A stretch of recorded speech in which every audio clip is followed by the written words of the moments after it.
Hey everybody, it's Mia. Today is Sunday, October 3rd, 2010. This is my second video that I am making for you guys. The other day I posted a slideshow on my YouTube channel. I know that I have started my videos just last week, so you guys missed my first 6 months of my journey so far. And I wanted you all to see some pictures of me before surgery, as well as along the way since I've had the surgery. So I put up a slideshow so you can see my before pictures as well as my progress pictures. So if you haven't had a chance to look at it yet, go ahead and check it out. It was my first attempt at a slideshow, so I think it came out pretty good. A couple things I wanted to talk about today. I had a few emails from some people that have watched my videos. Actually, 2 people reached out to me in regards to something that I said in my first video. So I just kind of wanted to address it just because you probably all had the same thought maybe. And these 2 people just happened to send me emails. I had said a couple of times in my first video that I was nearing the end of my weight loss journey. So I had people reach out to me concerned because I had said that you know, the journey goes on forever. So I just wanted to address that and say, I know the journey never ends. When I talk about my weight loss journey coming to an end, I mean just that. My weight loss journey will be coming to an end in about 35 pounds. From that point, I think my journey will take a little bit of a change, and it won't be so much the weight loss journey that I've been on for the last 30 or so years, but it'll be more the maintenance journey, and I know that that is probably going to be the hardest journey. So I think I'll transition a little bit from this journey of losing the weight to my next phase, and that will be the keeping it off phase, which will be very challenging, but I'm very excited to finally be able to move out of the weight loss phase, because like I said, I've been overweight since I was about 8. So I had my surgery when I was 31, so you can do the math. I was a Weight Watcher member for a couple decades, which is a little scary. What I really wanted to talk about today on my video and kind of put some questions out there to you all and maybe see if I can get some responses, video responses or emails, is STALLS. I have read a lot of information. I am a member of another, a bulletin board, a message board, where a lot of people, you know, post their thoughts and experiences with all the different weight loss surgeries out there. And I see it over and over that people go through stalls where you just don't lose weight. And a stall can go on anywhere from, as I understand it, a couple weeks up to a couple months. And it happens, I know, for the gastric bypass patients, from what I've read online, a lot of people experience it at the same times throughout their journey. I don't have it written down in front of me, but I know, like, I think a 6-week period is one, and I know 6 months is a common time for people to experience a stall, where your body's just like, whoa, wait a minute, what's going on? Let's stop now and adjust. I mentioned in my first video that my body's a little strange, where I don't lose weight consistently. I'll have a big loss 1 week and then go for 2 or 3 weeks with nothing. So I was thinking that was just what I was going through right now, where my body isn't giving up any weight. I was hoping that this week I would see a loss, because tracking, yes, I'm a geek. I have a huge spreadsheet of all my weight losses every week.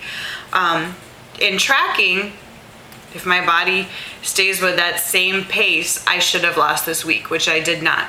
So I am now going on almost 5 weeks with no loss. So I had the thought the other day, I was like, well, wait a minute, I bet you I'm in a stall.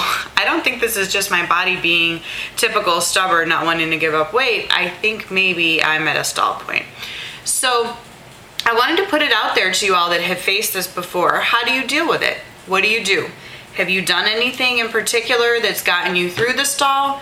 Are you just patient and keep on trucking, and basically the scale will eventually catch up with you? What have you done? I can tell you a little bit of what I'm doing, and that is the exact same thing I do every other day. I am following all of my rules.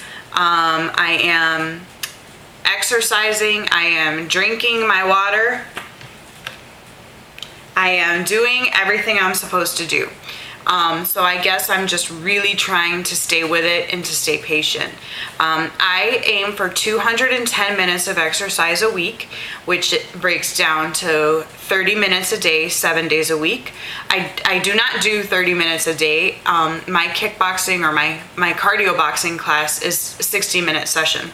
So I aim to attend at least 3 times a week, which would put me at 180 minutes.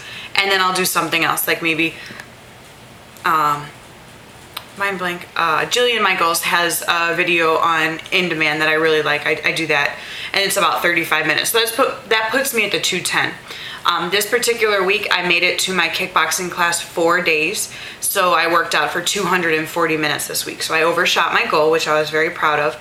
I do 2 of these bottles of water a day, which this is 4 servings. So with 2 of these, this is 8 glasses, which is my 64 ounces. So I do that every day. I do my protein. I aim for 100 grams a day. I started doing that back when my hair was falling out around the 2-month mark. I was told I should up my protein from about 60 to 100. So I've been doing 100 ever since then. I do a protein shake once a day, which is 30 grams. And then I do, which maybe I'll do a video later on about my protein shake. I found this protein that is amazing. It tastes so good. It tastes like watered down chocolate milk, and it's great. It's no issue drinking my protein every day. So I do that, and then I get the rest of my protein from chicken and things like that, other actual food as opposed to a drink. I always eat my protein first with all my meals. So if I have a plate of food, I eat the protein first, the vegetables second, and if I have any room left, I'll have some carbs. But usually by the time I'm done, the protein and the veggies, I'm full. So I'm sticking to the basics, the things that, we're taught from the beginning to do that I think sometimes along the way we may slide in. Nobody is perfect. I mean, every day I'm better at some things than others. So I've been really trying to stick to those things, and the weight is not budging. So I do think I'm in a stall. So I am very interested to hear if any of you have suggestions or ideas or tips or anything you did to change it up. I would be very interested in hearing. One thing a friend of mine told me the other day is he told me that you should drink a glass of water before you even get out of bed in the morning. His sister is a nutritionist, and she's done some research on it, and she said that she has read a few studies that show if you drink water first thing in the morning, as soon as you wake up, just 1 glass, it immediately kickstarts your metabolism. So he was telling me about that yesterday. Actually, I was having a conversation with him, so I started today doing that because I figure, you know what? It doesn't hurt anything. I gotta get the water in anyway, so I just put a bottle of water by my bed when I go to bed to go to sleep at night, and when I wake up, as soon as my alarm gets off, I'm not one that jumps right out of bed when my alarm goes off. I usually kind of lay in bed for a little bit to wake up.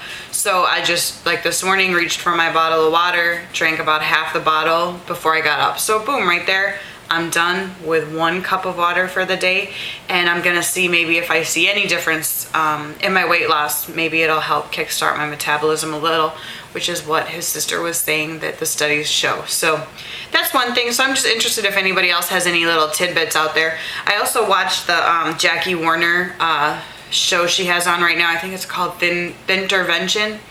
And she had said in the first episode, like, she was giving tips to her clients, and she said that if you put, she specifically said lemon juice, like organic lemon juice that you could buy at Whole Foods, and like a splash of it in your water, that you can burn 100 calories a day by doing that. It's the absorbic acid, I guess, gets your metabolism going. And she was saying that she likes to do things or have her clients do things that are virtually no effort, but help you to burn more calories or to get your metabolism going.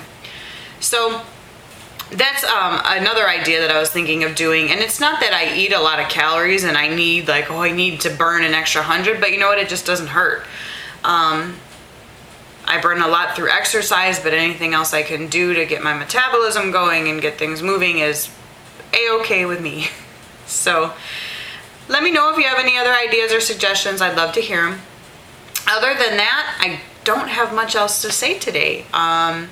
Thanks to all of you who have reached out to me through private message. I got a few private messages. I think only like one person posted to my actual video, but I really appreciate it. It was kind of cool. It was really neat to hear and see that people are actually watching my videos, since I know that I'm new here, so it was pretty cool. I'm really enjoying the experience.